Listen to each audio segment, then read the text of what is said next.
सभी को राम राम। आज हम सुनेंगे मुल्ला नसरुद्दीन की दावत की कहानी। एक बार मुल्ला नसरुद्दीन को पास के शहर से दावत का न्योता मिला। इस दावत में उन्हें खास मेहमान के तौर पर बुलाया गया था। मुल्ला वैसे भी खाने पीने के शौकीन इंसान थे, इसलिए बिना सोचे समझे न्योता स्वीकार कर लिया। मुल्ला ने रोज पहनने वाले कपड़े पहने और दावत के लिए घर से निकल गए। सफर के दौरान उनके कपड़े धूल मिट्टी से गंदे हो गए। जब वे दावत के लिए पहुंचे तो घर के बाहर पहरा दे रहे दरबान ने उन्हें अंदर जाने से रोक दिया। उन्होंने दरबान से कहा, मैं मुल्ला नसरुद्दीन हूँ। मैं इस दावत का खास मेहमान हूँ। दरबान ने हंसते हुए कहा, वो तो दिखाई दे रहा है। फिर दरबान ने धीरे से मुल्ला के कान में कहा, अगर तुम दावत के लिए आए मुल्ला नसरुद्दीन हो तो मैं खलीफा हूँ। यह सुनकर उसके साथ खड़े अन्य दरबान जोर जोर से हंसने लगे।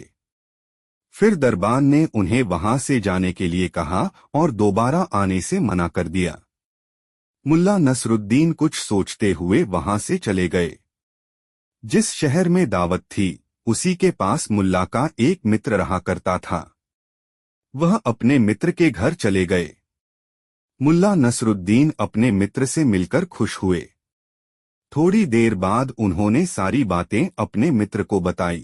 फिर उन्हें याद आया कि उनके मित्र ने उनके लिए एक लाल कढ़ाईदार शेरवानी सिलाई थी जो उनके मित्र के पास ही रह गई थी। मुल्ला ने अपने मित्र से पूछा कि क्या वह शेरवानी अभी भी आपके पास है। उनके मित्र ने कहा, शेरवानी अभी भी अलमारी में टंगी है और तुम्हारा इंतजार कर रही है। मित्र ने शेरवानी मुल्ला नसरुद्दीन को दे दी। मुल्ला ने मित्र का शुक्रिया किया और कुछ देर बाद शेरवानी पहनकर दावत के लिए निकल गए।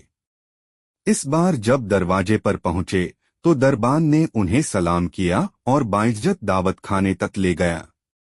दावत में अनेक लजीज पकवान बने थे जिनकी खुशबू हर तरफ फैल रही थी। मुल्ला के स्वागत में बड़े बड़े लोग खड़े थे। फिर मुल्ला को खास मेहमान की कुर्सी पर बैठाया गया।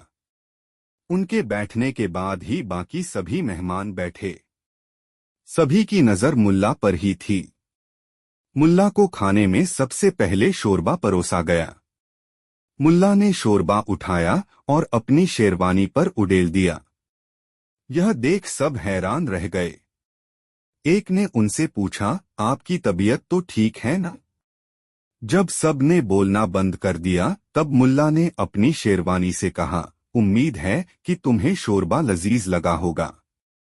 अब तुम्हें समझ में आ गया होगा कि दावत पर मुझे नहीं बल्कि तुम्हें बुलाया गया था।